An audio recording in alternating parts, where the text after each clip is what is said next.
Okay, hello, hello. We're so excited to have Simorn as our guest today. Simorn, can you tell us a little bit about yourself and Well, your first I just journey? want yeah, first I want to say thanks for inviting me, Lisa and Lauren. I'm really excited to be here. A bit about my background. My parents are refugees from Laos, and for those of you who don't know, during the Vietnam War, America had two secret wars in Laos and in Cambodia. And when they left the country, the basically the country fell. And so my parents had to flee for their lives, and we were fortunate enough to go to refugee camps and then get to America. And so it really reminds me of what's going on politically in the world right now. And so I have so much love, compassion, empathy for the folks who are going Mhm. through the hardships because it's really hard on the civilians who really have no idea what's going on politically. So Mhm. I grew up in Stockton, California, in an ethnic enclave that was primarily refugees from Southeast Asia. And unlike the Asian mild or minority myth where everybody expects that you're gonna go become doctors, lawyers, engineers, that wasn't how we grew up. I grew up with a lot of violence around gang fights, drug use, teenage pregnancy. And my own family, I experienced some of that. And that left a huge trauma as well as drive to try to figure out how to get out of here and how to make a better life for myself. And I was fortunate enough where in high school I was able to get into Berkeley as an undergrad. And at the time, I didn't really realize it was a big deal because I didn't really understand college. And I Yeah. literally applied to four colleges a day or two before applications were due. And now I think about it, I'm just thinking that was nuts. And then I was also fortunate enough to get into Berkeley Law, and going to Berkeley Law, a top 10 law school, really just transformed my life. And it opened up so many opportunities that I never thought I could even have access to. So in my mid 20s, I found myself working at a big law firm, making six figures in an office that overlooks the Bay Bridge. And, to go from extreme poverty, growing up in public assistance, barely having enough food to eat, going to the welfare office and having social workers look at you with disdain because you're on Mhm. government assistance, to making six figures was just a total 180. Right. And it was a really difficult time because you think that you've made it, you've paid your dues, and now you're going to have a good life. But I graduated from law school during the economic crisis in 2009. So our offers were taken away, deferred. I was deferred. And then before I started, my salary was lowered from 160 to 145, then to 125 on the Friday before I started. So it's Holy still moly. a lot of money. That being said, it's very shocking when people just keep calling you and telling you, hey, you're not going to keep making money. And I'm thinking Right. to myself, I need to pay off my student loans. This is really going to change my trajectory of how long it's going to take to pay off my student Right. loans so I can get out of here. Yeah.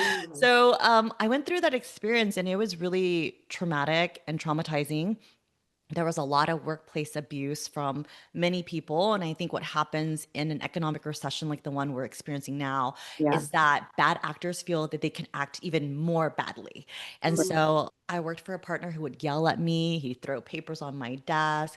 We were in trial and I was so uncomfortable because his wife was there because she had some expertise. And he literally put his hand up to her face and said, stop. And Holy really moly. felt uncomfortable, right? So Yeah. there's just so many moments where I would just stand there and not know what to do. And Mhm. so I did report this behavior, and then I was blackballed. I was told I was the problem. I went from one of the highest billing associates to zero billable hours. And essentially, if you can't bill hours, you're useless at a Right. law firm. You're not generating money. You're going to get fired. I did recover from that because I was resourceful. So I took on a ton of pro bono projects helping victims of domestic violence, students who were getting expelled so that they wouldn't be from the path of to prison. And then I also reached out to all the different offices in LA, New York to get work. And so by the time I left the firm, I had turned things around, but I realized, you know what, this isn't my dream and my passion. And I don't want to work in an environment where your life is literally up to one person and Yeah. that can change on a dime. And so I really reflected deeply on my career and found that what I love was helping, mentoring, and teaching students. And I ended up getting my dream job at Berkeley Law. It was really fortunate through networking because at first I was told, you're never going to get this job. Everybody wants to be a career counselor, and people never retire. And if you start out working in a career office, you're probably going to have to go to somewhere in the middle of nowhere. But I put together an event called What I Wish I Had Known About On Campus Interviews. And it was the first event of its kind during the summer, which I was so surprised by. At any rate, we put it on. They told us, this is the first kind of Mhm. event we have. There might be 5 people. Don't be Mhm. offended. We Right. get there, and there were, I think, 60 students, and Right. Mm. they stayed for more than 3+ hours. And then finally at 9, we told them, we haven't had dinner. We need to go. Mhm. And and I remember telling the assistant dean that my mentee had sent me an email saying that they were actually hiring a career counselor, and she sent it to me as a joke, by the way. And I was like, "Oh, I'm interested, but I see that you're looking for somebody with 5 years of experience in practicing, and then 2 years of experience as a career counselor. In a few years, give me a call." And he kind of laughed, and people were like, "Ah, ha, ha, yeah, right." And then after the panel that we put together, he came up to me and said, "If you're serious, call me on Monday." And Nice. Wow. so Mhm. that's how my career in career coaching started, because I just really loved the work. I was there as a volunteer for free. I made a joke, sort of, and thought I'd have to wait another 5 to 10 years. And then Yeah. come to find out they actually had a candidate who had the exact same experience. And Oh. Mhm. that job was actually written for her. But at the end, because they had a lot of creative ideas, I beat her out. Yeah. So Wow. it was kind of an interesting journey. And now I have my own company. It's called Career Unicorns. And we focus on helping women, people of color, and first generation college and professional students to build their dream careers. And there's different stages. One is landing your dream job. The second part is how to get promoted into leadership or be seen as a leader. And the third part, which I think is the most critical and important, is how to build a thriving and sustainable career, because burnout is so real. And when you become a leader and you reach what you feel is the top or the peak of your career, that's where you feel you have to take on more and more and more. And the burnout can happen pretty quickly there. So it's been a really fun journey of doing all of that. And then in the middle of all of that, I know your focus is on art. I also see myself as a writer. So I've written 2 books. You can see them back here, the gratitude journal, as well as the memoir around my time at Big Law. And I have so many more book ideas and other Mhm. projects that I'm thinking about that are creative. That's been a lot of fun. Yeah, that's what an I mean, like what an amazing like roller coaster of events to land you where you are right now. And I think that we wanted to talk to you about how art can help you find that career joy. And if you could speak about that, you know, that's I think it's an important question, and we could maybe benefit a lot of people, right, always, but like really right now. Yeah. That's such a good question. I think when I was growing up, I thought art meant all the beautiful paintings and sculptures in a museum. Yeah. And now I have a very different experience of what I feel is art. And art could be anything. It could be Mhm. you go outside. Or this morning, I was watching sunrise with my son. This is like a thing we do. I wake up, I usually get up a little bit early to journal. And then when he wakes up, we'll watch sunrise together. It's really for a short minute. But that is so beautiful. Yeah. And the sunrise, it just changes even from second to second, depending if there's clouds or not. And in my own life, I don't think I had a lot of art growing up because Mhm. we were always on survival mode. And I was just reflecting about how my son broke his crayons, and we're in such a good fortunate place where we could help him and say, like, you can use whatever little's left and we can also get more. Versus when I was Right. growing up, I didn't even have access to crayons. Right. And then if I broke my pencil, I would be in a big trouble Right. because you're barely making any money to survive. So I don't think I had a lot of art, but I was condoing my house. I condo my house every year. But I can say, like, finally after 11 years I did it. I went through my mementos. That was the hardest part. I could never get through my mementos. But in my mementos and boxes of things from my younger life, I found that I won this art contest in sixth Oh. grade. And it was for first place. And then I wrote a book and I won second place for that book.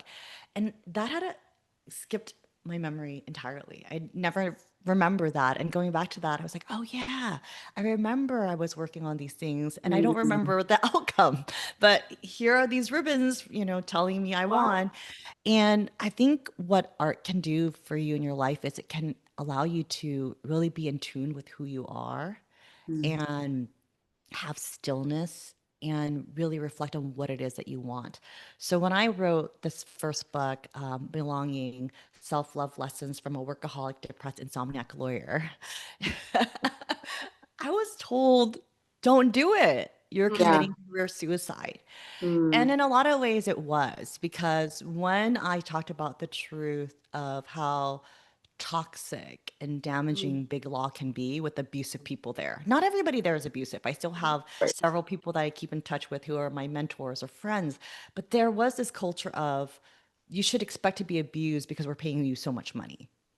And you know, if if you didn't want that, you should have thought about it differently, right? And no one talks about it.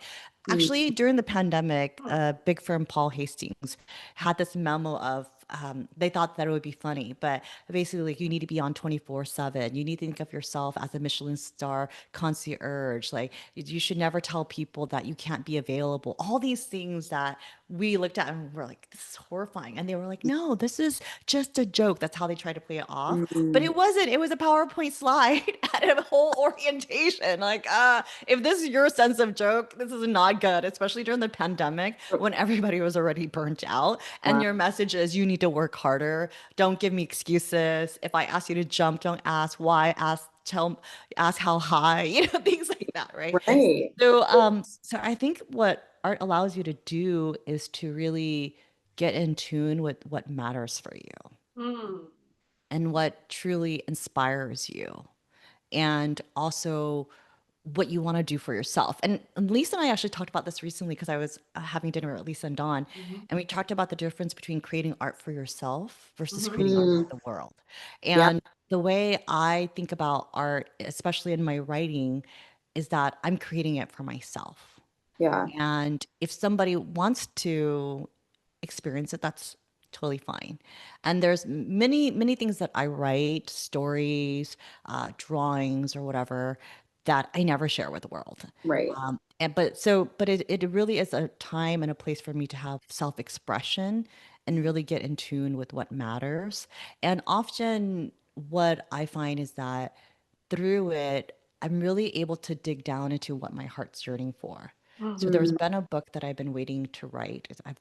I've been writing it for 5 years, and I had to take a break because I could not figure out how to end the story. mm, But I finally feel like I'm ready to clear certain things that I need to clear out in terms of projects and return to it.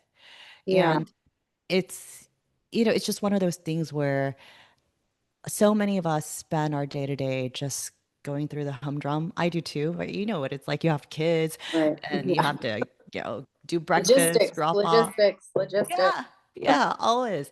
And that you don't have time to really connect with who you are. Yeah. But when you do the art, especially in this world where we're so inundated with social media and technology, it just really allows you to reconnect with yourself and Mhm. reconnect with what can inspire you. And in doing that, I think that's how you can have more career joy. For example, with the gratitude journal, it's about cultivating mindfulness, beating burnout, and finding career joy. And the idea of the gratitude journal came to me because I do a lot of gratitude journaling, but I haven't found one that was focused on career. Yeah. So this one's like so simple and easy to follow. It's one question a day. Who in your younger life inspired you or mentored you? That would be the Mhm. one question. Or what's a difficult work experience that you gained valuable lessons from? How did these lessons help your life? It's just like one question a day. It's very easy. It's 5 minutes or less that you journal. And it just allows you to have that time to reflect and think about what you can appreciate in your life. And I think art is the same way. I feel like journaling is a form of art. I Oh, journal Of every course. yeah, day. Uh-huh. And definitely. you get so many ideas and you get in tune with yourself. And it helps you to cut through the noise and the chaos. I think there's so much noise out there of like, you're not doing enough. Look at this person's life. Da, da, da, da, da, da, Yeah. right? And if you're so focused on all of that, you don't really have the ability to focus on what's in here. Mhm. And the journaling, the art, the letting go of the technology and getting back to your hands and Mhm. writing and drawing and crafting, that's really where you have that space for stillness. Mhm. And my drawings are terrible, by the way. They're like, Oh. Same here. they look like So are chicken mine. scratch. That being Yeah. said, I can, but I think the art thing that I did in sixth grade, it was a modern art thing. And my teacher was like, Hmm. I want you to paint something similar to this. And so I was able to imitate, but by myself, I'm not somebody who's like, I can do a Monet or something. Um, but in those moments, I get a lot of really good ideas for work, for books, for whatever it is that I want to create. And so I just think it's a way that allows you to reconnect with yourself, move through your feelings, and then really think about what you want to do that inspires you. And then if somebody else benefits from it, that's great. Like the first book I wrote, Belonging, a therapist wrote to me and said, I read it and I quit my job. You changed my life. Wow. And now he has this huge therapy practice where he focuses on helping Asian Americans who need therapy. Or in this gratitude journal, Yes. we've been so fortunate. We've been featured on Above the Law, and we're going to get featured at this year's NAPABA convention, which is the largest convention for Asian American lawyers. So, your art can help people. Your art Yeah. can inspire people. Your art can change people's life too. Yeah. Yeah, what comes up for me, it seems like your journey is all about transformation and your art is about adaptability. Do you see what I'm saying? It's like where you came from and where you, like Lauren said, it was a roller coaster. So it's really your story. It's really about shining a light about if you have adaptability and you dream big and then transformation happens. Can you talk about that and that that that intention in your life, I should say? That what in my life? Oh, that intention. Like, did you have an intention to transform, or how did you know what I mean? What was the why for you? I mean, growing up and then going into big law, and then it seems like a very transformative and very adaptable light in the world. And you were dreaming big at that time. You just didn't say, "I'm going to be this." You were like reaching for the stars. Does that make sense? I see what you're saying. I think that's such Yeah. an interesting perspective because I never had big dreams. Oh. Not when I was younger anyways. When I Uh-huh. was younger, the biggest dream I had was to work in an air conditioned office. Uh-huh. Huh. And the reason is because Stockton is really hot during the summer. It's Yeah. 110 degrees. I was like, dear Lord, and I don't even go to church, but please just give me a Uh-huh. job that has air conditioning. Yeah, And yeah. so it's kind of funny now to look back and everybody would say, you're so ambitious, et cetera, et Mhm. cetera. I Mm. never had that. I was Mm. president of 4 or 5 clubs when I was in high school. And I always thought that I was that awkward nerd that nobody liked. And I was poor, so I did not have the nicest clothes. Maybe sometimes I smelled. I don't even know. And Yeah. so I think Mhm. when I reflect back, one day my husband said, but if you were so disliked, how could you be president of Right. four or Right. five clubs Yeah. and you were home on homecoming court? And I sat there and I said, oh, you're right. I guess I wasn't that. I'm like, well, I don't know. And I Yeah. said, but the thing that I was that I was very reliable. Oh, okay. You Mm. gave me a task, I would get it done, and I would get it Mhm. done 10x. I'm just Mhm. that person. I continue to be a very reliable person. If I say I'm going to do something, I'm going to show Yes. up, I'm going to do it. And if I can't do it, there must be a really big reason, like I'm on my Yeah. deathbed, Right. or today, if I completely, like I woke up with a raspy voice, but I'm still showing up, Right. it would have to be like I didn't have a voice at all, and then tell you, hey, you can't talk. So I don't think I had a lot of big dreams. I think what helped me to survive was that the current situation I was living in was Mhm. truly not what I wanted for my life. Mhm. But I also didn't know what I needed to do Mm. to get out of there. So the only thing I did, and I continue to do today, is to do the best that I can do in that moment. I Yeah. didn't know what college was, but I definitely wanted to learn and get the best grades. I didn't know what college was, but I wanted to do speech and debate and overcome Hmm. stage fright. I still have stage fright. I don't think I've ever overcome it, but but I'm I would practicing. I would argue it just means you care. That's what I tell myself. That's what I tell my kids when they are like nervous about something. Mhm. I tell them it's because you care deeply about it, and that's not a bad thing. It's not a Yeah, bad thing to care. yeah, It's not a bad I thing to love. care about Yeah. doing well, right? Yeah, I love the way you frame it, the things you care. Yeah, so I Mhm. think all throughout parts of my life, I just did Mhm. the best that I could. When I Okay. went to Berkeley undergrad, I double major in social welfare and legal studies and minor in education and wrote 2 honors theses, which I don't recommend. I look back and I was like, while working 4 jobs, by the way, I was like, what were Wow. you thinking, lady? Um, Wow. but Mm. I think it's that you don't feel enough Yeah. and you're told you don't belong here.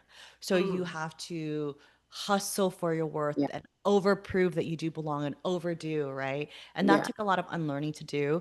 And then when I got to law school, again, I don't think I realized how big of a deal it was to get into Berkeley Law. Mhm. You know Right. what I mean? Because you don't know what you don't know. And the way I grew up, it was like, hey, if you didn't die today because there was a drive-by shooting, you're good, right? Like I Right. survived my first Yeah. drive-by shooting when I was 5. So it wasn't like there was a grand plan or a future even. It was just do the best that you can today and survive. And Mm. then, luckily through that mentality and that work ethic and that grit and that resilience, when opportunities came, I was able to capitalize on it. Like if I didn't do that, I wouldn't have been able to get into a top 10 law school. Right. Yeah. So it's, I mean, I think it's really interesting because you talked about your journal and the questions you ask, and it's, to me, it's very, pertinent to your life experience because you asked a question of like, what's something negative that happened at work that actually you gained from. That to me is your life story. Right?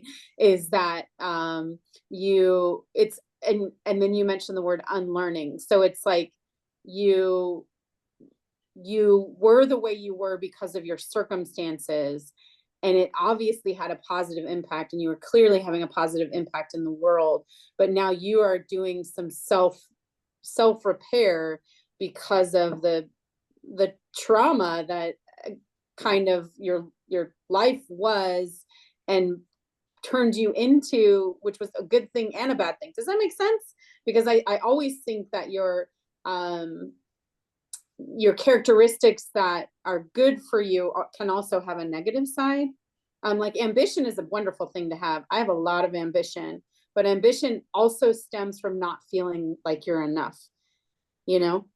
So it's like, how do you do that? Do you use art to balance that? Do you feel like that's what journaling is for you? It's like, it's almost like coming back to yourself, giving yourself a moment Mhm. rather than having to have external things confirm who you are. I really appreciate those questions. I think there's so many nuances to it. And fundamentally, I think what you're talking about is a sense of self-worth. Yeah. And how do you derive that? Is it intrinsic or extrinsic? Mhm. And often it's a combination, right? Because we are Right. societal human beings, we are social beings, so we can't just say we're living in a hole. The reason why I started journaling was because I actually had severe depression. Okay. And I didn't know it that I had Mhm. severe depression and severe anxiety, actually. But Yeah. it makes sense growing up if every day you're worried about, getting shot. Right. It doesn't go away just because you go to college or law school or make money. It's still following you everywhere. So I think and there was a lot of survival tactic, which Mhm. was a lot of minimizing. You Mhm. almost got shot today. It's fine. Mhm. Or, Mm. nothing happened, just another day, right? And Mhm. so, and even at the big law firm, when there was a day where the partner came and yelled at me with my door open and slammed the door, and there was another partner who was supposed to be my mentor, was like, that's not okay, da, da. And I just told her, it's fine. I've seen worse. Mhm. But the thing is, after I raised the issue, the firm was like, that's not okay. You can't, they tell you that you're saying the right things, but then you're the ones punished for it. And I Mhm. think that's always the challenge is if you do speak the truth about a bad situation, people then say you're overly sensitive, you're making it up. Yeah. So the journaling for me is what I call my place of truth. Oh, Mm. I like that. Often we're told by the world, you have to do X, or you are this, or you can't do that, or you need to do more. Yeah. And the journaling is just a place for me to just quiet that noise. So I wake up around 5:30 Yeah. to just be in tune with myself. And I love it because no one's up, Yeah. including the kids. So I can have Yeah. a little bit of time myself. And I notice a huge difference between the day I journal and the day I don't. Yeah. It's Mm. just how I show up in the world, how patient I am, how kind I am, how compassionate I am. And that journaling also helped me to heal and recover Mhm. because there were so many thoughts where we blame ourselves. So a few years ago, I was attacked in the park. I think Lisa knows about this. Mhm. I was just walking at 9:30 a.m. Kids from summer camp were being dropped off there, and a man pretended to be a jogger and then attacked me in the park. Wow. So it was when there was the rise in violence against Asian women and Asian elders. And so that was a really horrifying experience. And it really Mhm. brought back a lot of trauma from childhood where there was Right. a lot of violence. And the questions that people asked me were, what were you wearing? Mhm. Oh my What God. time of day were you walking? No. Did you look at him weird? Did you say Wow. something to him? You know, these were the kinds of questions. Right. And some people even said I made it up Wow. Oh, to get attention. And I was just thinking to myself, what in the world? right. And Mhm. and I found myself having to defend. And then Yeah. I also then finally got to a place like, does it matter if I walked around naked? Right. That's Does it matter? That doesn't entitle anyone to do anything with my body right. Yeah. or to attack me. It doesn't matter. And but we're in these like Yes, straw man arguments, definitely. right? So I think the journaling allowed me to get in tune with that and get to a place of you are not responsible Right. for somebody else's bad behavior. No. And what you are responsible for is doing the work to heal your own journey so Yeah. that you can show up as your best self. So, journaling is part of my therapy. Yeah. It's part of me being able to give that time to myself and to say, like, I matter. And so I'm going to Yeah. take this 15 to 30 minutes at the start of the day for myself. There are days where my son wakes up earlier and then he's like, hey, I want to cuddle. I'm like, I used to be like, I'm meditating, go away. No, Mhm. now I'm like, okay, this is the practice. I have to show up when you're here. Yes, let's cuddle. But for the most part, I think it's a way to get in tune with yourself Yeah. and to really see what matters. That doesn't mean that I don't have dreams and aspirations. I'm like, oh my gosh, if Right. Oprah calls me about the gratitude journal because I Yeah. love Do she it, loves Oprah. gra- Do it. I yes, please call me. Or if Kelly Clarkson, who I've been following since American Idol, calls me, I'm like, yes, Kelly, please. You know, so I would want those opportunities. I'm not against those opportunities. Yeah. That being said, I think I'm not also waiting for that to come in Mhm. order to feel like what I'm doing is enough in the world. Yeah. I, Yeah. yeah. Yeah. Powerful. I Yes. like the place of truth is amazing. That's a Mhm. very powerful statement that journaling is a place of truth. Do you feel to about your gratitude journal that you're offering to professionals? Do you think that can be their place of truth? You know, Yeah. is that kind of why you did it? Maybe. Yeah. That's such a great question. So I wrote the gratitude journal because of what's going on in the world today. Yeah. I get a little emotional talking about it. Like Yeah. I can't believe that this is the world that we live in. Yeah. I can and I can't because growing up, this was the Mhm. world I lived in. Yeah. Right. So it's not that I haven't seen this kind of callousness, this kind of Mhm. otherness, this kind of dangerous conversations. I grew up in Stockton, so Right. this is happening all the time. But Mhm. to have, but for things to happen at this scale where we dehumanize other people, Yeah. we say things like it doesn't matter if children or women are getting killed. Yeah. Right. Those types of things just it's just so heartbreaking. So I had been wanting to write this gratitude journal for many, many, many years. And of course, life gets busy. So I Mhm. finally felt in this moment, I want to bring some light to the world. And this is my Mm. form of doing that. And I think when I first was diagnosed with major depression and bipolar 2, everybody was basically telling me, like, your life is over. Mhm. Right? And the science, the Oh, yeah. doctors, and the research bears out that people with these major mental health illnesses, they don't have a good life, right? Right. Because the struggle is real and it takes so many years to get to stability, all that stuff. And I remember being told you need to meditate, you go to yoga. There's so many things that they tell you to do. And it's like, how am Mhm. I going to do all of that? I Right. was so overwhelmed and you get overwhelmed when you just don't do anything. So the journal was written in a way where it's so simple and so easy. There isn't like this long text of here's all the many things you have to do. It's Yeah. just literally like, hey, these are the things that you can do. You can start your day with a little deep breathing. You can do 3 deep breaths, or you can follow along this guided meditation that I have. There's only Mhm. one question a day, and it's about gratitude. And why do we start with gratitude? Because if you're in a toxic place, all you're thinking about are all the negative things. Right. So if you could just cut that a little bit to talk about what you appreciate, then you can invite in more of that into your life. And Mhm. then at the end of the page, it's either an inspirational quote, a positive affirmation, or a self care tip. And so it's done in such a way that you can do the things that you need to do for yourself in just 5 minutes a day. Yeah. And anybody can do that, right? Whereas before, you can make that excuse. And so yesterday I was on day 67, Mhm. and the inspirational quote I think was so apt was, "The miracle is not to walk on water. The miracle is to walk on the green earth and feeling truly alive." Hmm. Mhm. And that's by Thich Nhat Hanh. Mhm. And it, I spent so many so many months finding all these quotes. People think finding quotes is easy. AI lies. So I Yeah. asked AI to give me 100 quotes. 90 of them were wrong. Right. Right. I And literally had to go to the misquoted. library and look at real Yeah. books and be like, is this Right. real? So at any rate, I think that's also part of the journey of doing art and writing is the inquisition for the truth. Mm. Mm. Mm. Yeah. Yes. Right. Like, Yeah. there's Be a Rainbow in Somebody's Cloud by Maya Angelou. Mhm. Yeah. Turns out it is not a quote. No, it it is a representation of her ideas. And then Ah. I was like, this should not be stated as a quote. It's not a quote, right? A quote is when it's exact words. You can Yeah. take some words out, but it still should be their exact words. So the Inquisition for truth was also an interesting inquisition there, but that they're so, I mean, I remember seeing that quote on UCSF's wall, and I was like, that's such a beautiful quote. Mhm. I want to include it in my book. But then, of course, I was source checking and realized, oh, it's not a real quote, So, Yeah. yeah, Right. so that was also interesting to go through that journey.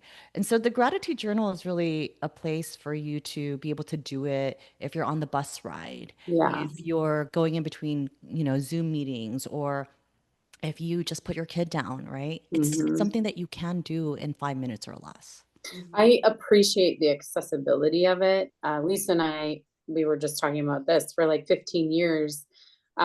We have been essentially on an awareness campaign for making art part of your daily life, and trying to show people that it's probably easier than they think, and that it's worth, and it's also worth so much more than they realize. um, and I think that is, that's what you're hitting on, right? Like, I loved that you said you wake up because I'm worth it. Like, I take the time for myself because I'm worth it. And that alone, I don't know that, I think there's a lot of people struggling just even with that notion. Are they worth it? And they all, I mean, you're enough, right? And Yeah. um that alone, like, being just the fact that you woke up is should be that reminder to you that, you're worth it. And right now, I'm not sure that that's the way it feels for a lot of people, because I think that we're operating under fear. A lot of people are operating under fear, and I love the idea of waking up and operating under gratitude instead, and just imagining the two paths and which one would be more beneficial for the the individual, but also for the world. Mhm. Yeah. I I think you touch on something big, which is when we're born into this world as babies, we're beings, Mhm. and they're adorable just as they are, even when they have a poop out. Right. Versus as we get older and older, and I was reading Wherever You Go, There You Are. In the book, he talks about how at around 8 is when you get the message of you need to be doing, you need to be Yes. achieving, you Yeah. need to be accomplishing. And that there's value in we need to get things done. Yeah. But like you said before, too much of anything can become a bad thing. Yeah. And if your whole life is driven by, I have to achieve these milestones, I have to check off these boxes, Mhm. that's relentless. That Mhm. never ends. And I can tell you this because I work with people from students all the way to the C suite. And people think, oh, when they get to the C suite, they don't have. No, it gets Yeah. worse Right. unless you're actually doing the Yeah. internal work. But it is hard because I think hustle culture is very real. Mhm. Even for my work, people would say, well, you have an audio podcast, so now you need to have all the video stuff on YouTube. Mm. And then if you have it on YouTube, then you need to have it on this. It's just, Yeah. oh, it's never going to end. So Yeah. you have to sit in that stillness and ask yourself, what is enough? Mhm. And enoughness has been something that I've been reflecting on many years. So I have different words of the year. So one year it was ease, Mm, another year was spaciousness, another Mm, year was enough,ness, and this year is mm. delightful. Ooh, delightful. Yeah. Because delightful. I feel like I've been in this journey of healing, and it's like Yeah. sometimes it feels so serious and heavy, and I'm like, I just want to have fun. Is that I, the Cyndi Lauper song? I just want to have fun. You know, yeah, yeah, yeah. yeah, I do think, yeah.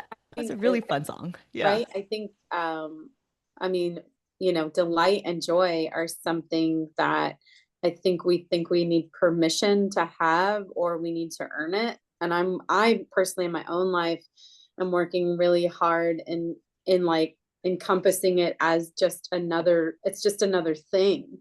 I don't feel like I have to earn being angry. Why do I have to earn being joyful? Like that's such a weird concept. Yet that is something I am currently fighting in my own brain, you know? It's Yeah. like, why?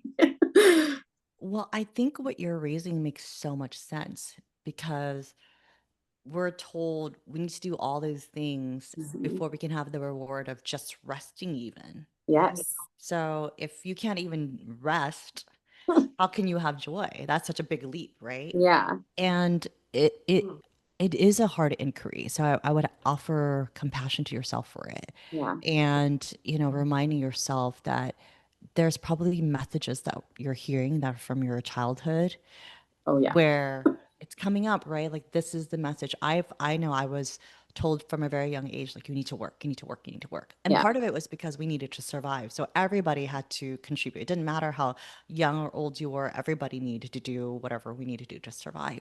And so being in survival mode for so long, it doesn't go away just because you have a degree or money or a house or It's kids, it just follows you and it becomes even more mhm. ingrained or different versions unless you're willing to work through it. Yeah. And I think the other thing is that we often make rest and joy like such a big thing.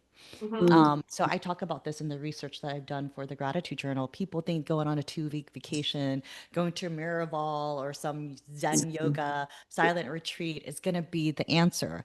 There are beneficial effects for having that big break, but it won't fix the day-to-day Yeah. burnout yeah. unless you're doing the day-to-day thing to Yeah. to deal with it. And so that's why it's the journal talks about the 5 minutes that you need. If you just set 5 minutes for yourself, it Mhm. makes such a huge difference. So I was giving a talk to Disney recently on mental health, and somebody asked me like, "Well, I feel like I have so much. I can't.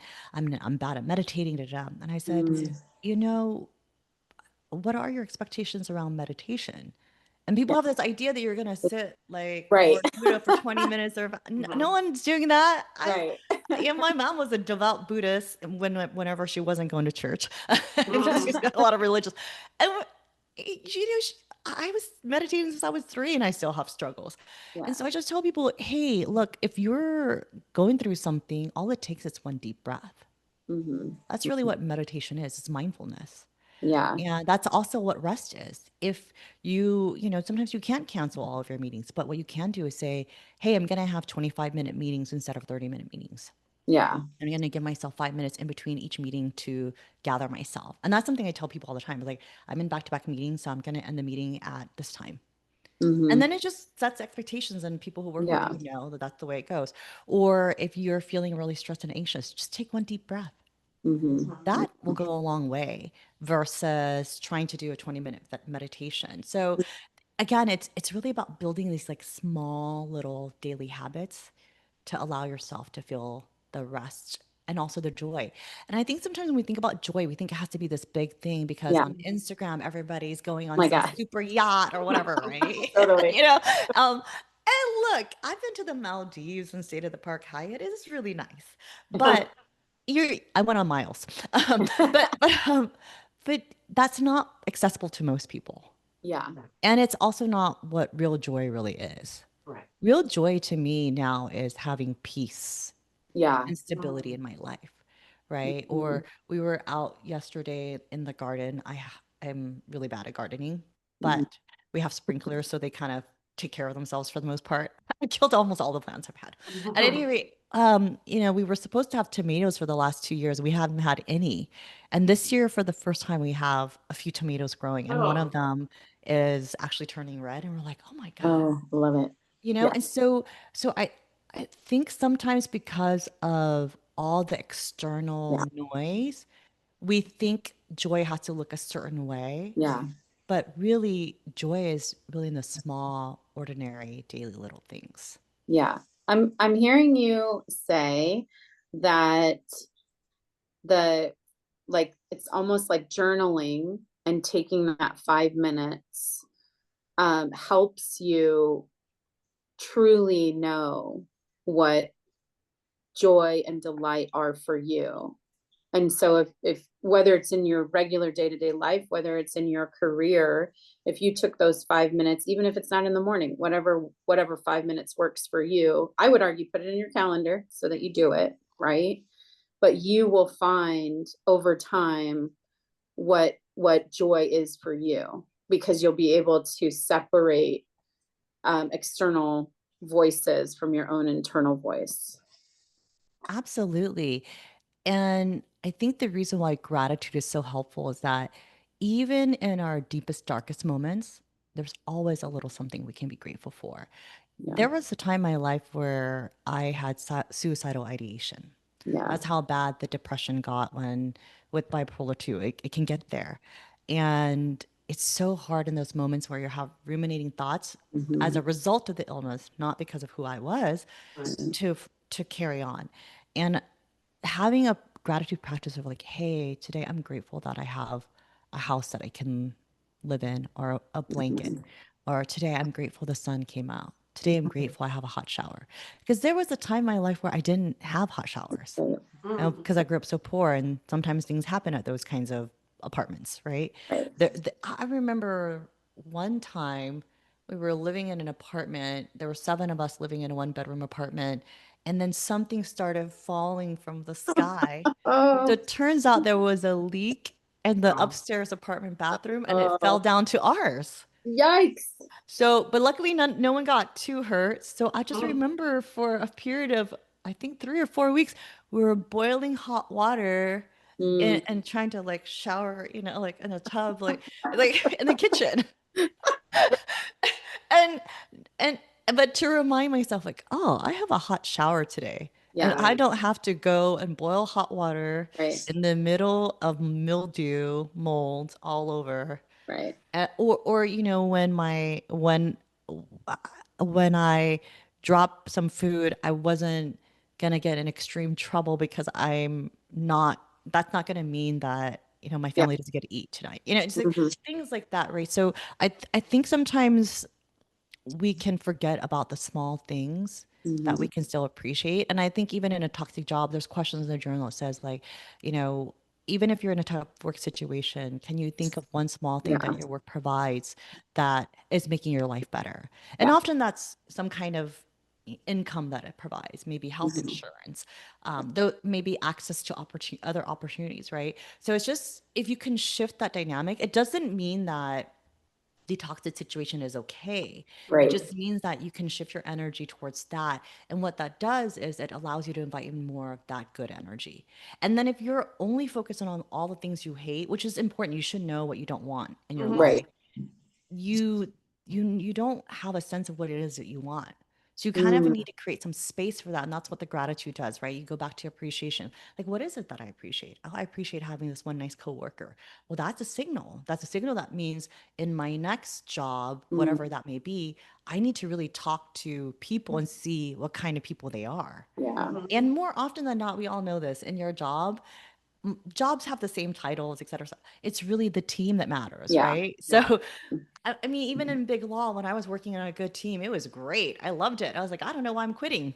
I mean, by the time I was quitting, people were like, "Why are you quitting?" I'm like, I don't know. But that first toxic situation was really bad, so I think I need to go, even though things are really good right now. Because Yeah. it's gonna turn at some point, right? It's a Right. firm, yeah. So I'm glad I left on good terms, but I think being able to focus on the things that you do appreciate allows you to carry that energy and invite in more of that.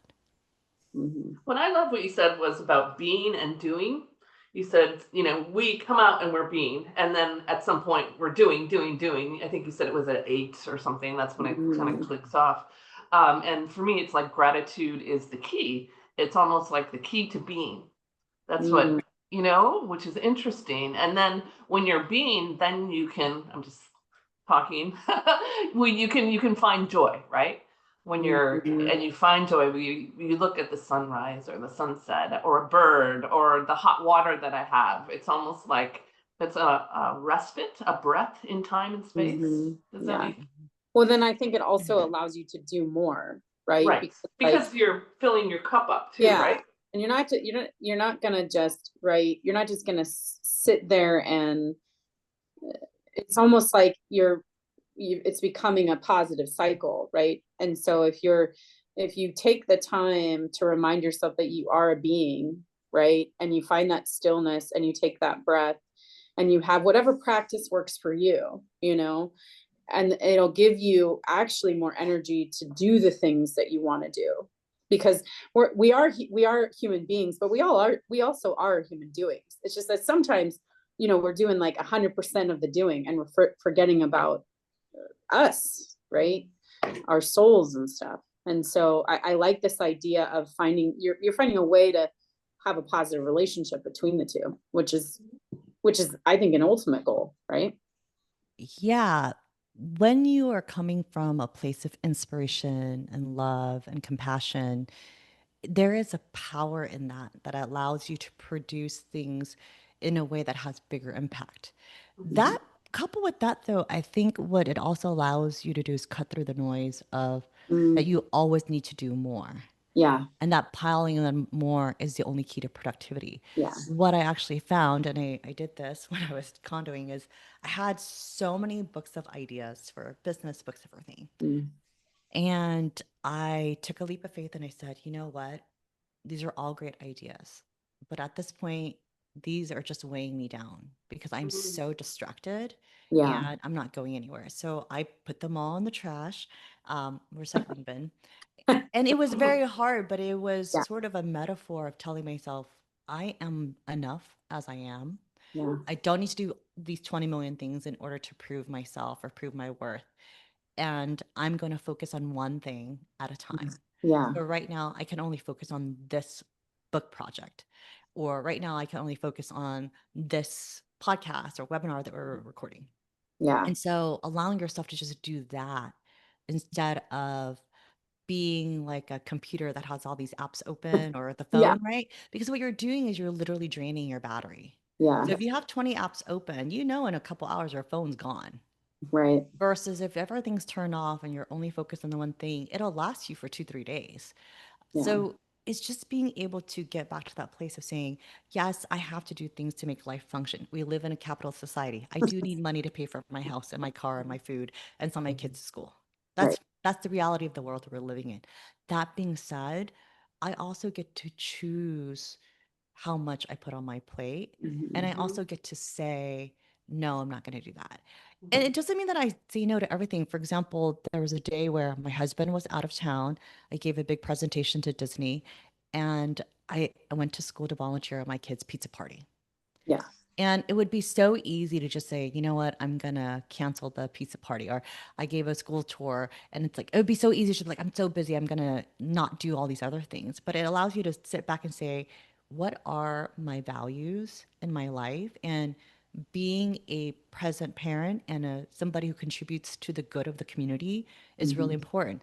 So even though it would be nice to not have to spend 4 hours to volunteer today, I'm gonna show up, Mhm. Mhm. instead of watching Netflix. And I can watch Netflix another time, right? Right. Mhm. So it's just like it allows you to really sit with what you feel matters to you. Yeah. And then when you are clear about what matters to you, decisions don't feel so exhausting because it's sort of a roadmap, right? Yeah. Of, well, I'm doing this because this is a value that I hold true and dear, and these are my top 3 values. So I'm gonna do my best to behave in alignment with that Yeah. versus, oh, I don't know. It's like, should I say yes? Should I say no? Da, da, da. Mhm. There's Mhm. a lot of confusion and chaos in that. So I think just being able to say, I can be, and that's enough, takes off the pressure of I must do in order to Yeah. be enough. And Yes. then it allows you to have the ability to say, what is it that I want to do that is in alignment with my values and who I want to be? Mhm. Yeah. Yeah. Love it. Thank you so much. Yeah, You're welcome. beautiful. Do you have any final thoughts? I just really appreciate this conversation, Mhm. Yeah. and it's allowed me to deeply reflect as well. And it's been interesting to hear your reflections back because, when you're living your own life, you're not really thinking through all these things, right? And I'm often in the chair of the podcast host, so I'm asking everybody else the questions. So Right. this has been so much fun Yeah. and so enriching. I really appreciate the thoughtfulness and the questions and in your own feedback about the things that you're hearing or what's coming up for your own life. And I hope you keep doing more of these. Yeah. No, I always love, I mean, conversation is probably one of the most important things in the world right now. And so, Conversation is art. yeah, it Yeah. And is. it's a lost art. It It is. is. It is a lost art. And I think that that's one of the reasons we like to do this is that like we realize that maybe all people can do in terms of art is listen and talk about it, but that's something. And so it's not nothing, and it's really important. And if it's the only step you take, at least you're taking a step, but maybe it's a first step and into a step of someday having your own studio where you take an art break every day, you know? So Yeah. yeah, thank you for taking the time. We really appreciate it. Thank you so much for having me, Lisa and Lauren. Yeah. You're welcome.